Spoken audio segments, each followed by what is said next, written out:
Anyone can have access to the tools of a painter, but that doesn't make everyone an artist. We live in a day where almost anyone can create content, but of course that doesn't make everyone effective at content marketing, no more than having a paintbrush makes Mark an artist. Hey, I took at least 5 minutes on each of these. Yes, and it shows. In this episode of Here's Why, I'll explain why you need to invest in what I call anchor content if you want to be effective at content marketing.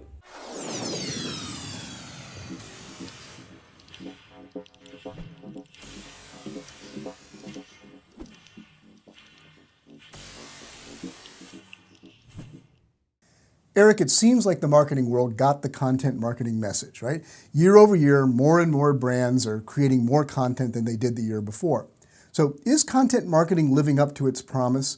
Is it working for all these companies? Well, in many cases, it is, Mark. Here at Stone Temple Consulting, we know how critical our content has been to attracting new clients, and we've seen a number of those clients use what we teach them to go on to their own marketing success. But it's far from automatic. We now have so much content chasing after the same audiences, it can become overwhelming. When so much content piles up, we can start to get numb to it. It starts to smother us instead of help us. We start to feel what Mark Schaefer called content shock. So the bottom line is you can't take for granted that you have your audience's attention. Right. Simply creating garden variety content isn't going to cut it any longer. In so many cases, whatever you're talking about has already been talked about 100 times, and it makes no memorable impression. Even if you do happen to get people to click through to your piece of content, the battle for attention has only just begun. Chartbeat did a study to see if people actually read the articles they share on social media. The redder the dot that you see on this chart, the more articles represented, and you can see that the majority of articles get near zero social sharing. As you move toward the lower right quadrant of the chart, you can see the articles get a high amount of read time, but the number of articles here, as you can see, for all these articles, they don't get a ton of social sharing. In the top left quadrant, we see articles with very high social sharing, and there's some articles that get shared a lot. But this group represents content with low read time. Finally, we have the top right quadrant, which looks nearly empty. Those are the articles that get both high read time and high social sharing, and there's nothing there. You might think you could then focus on obtaining a high number of social shares, but the problem is that these types of articles are not likely to generate lots of engagement and value for your brand. Yes, and it gets worse. A study of 1 million articles by BuzzSumo and Moz found that 75% of those posts had less than 39 social shares and 0 links from other sites.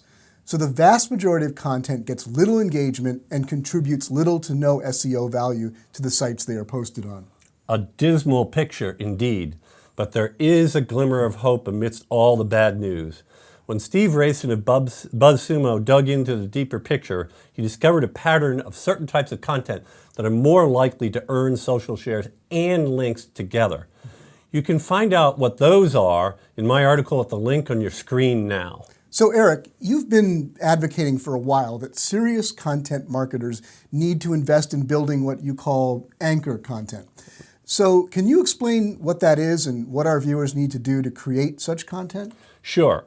Anchor content is content that is clearly differentiated from anything else being produced about your topic.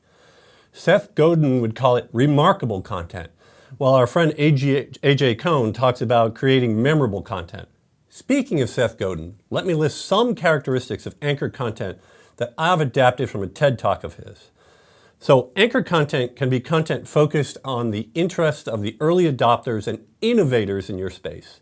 These are people that love to have their thinking move forward. And if your content helps them do that, they're very likely to share, promote, and talk about it. Second, aim your content at the people in your market who are actually listening, sharing, and discussing. It'll take some time and careful monitoring to figure out who those are, but this is the essential core of your audience. Create something they will love, and they will do far more for you than thousands of followers who don't care. Third, in Seth's words, very good is bad. You can't settle for good enough. You've got to do the hard work to push through to the content you know is truly excellent, far above the average. Now, it strikes me that remarkable means worth talking about. And ultimately, isn't that what we want, for people to be talking about our ideas and our brand? Right.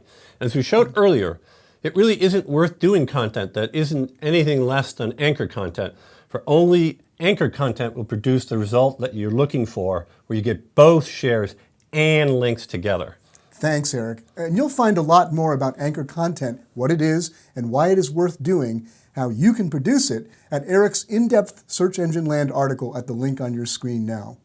And you can continue to learn more about becoming excellent in your content and your digital marketing by watching our Here's Why videos every Monday. You'll find a link to the archive of all these videos in the episode notes, and you can subscribe to get each new one in your email. See you for our next episode. In the meantime, I wonder if that artist learned anything about adding value to his paintings. How's the painting coming, Mark? Voila! She is done.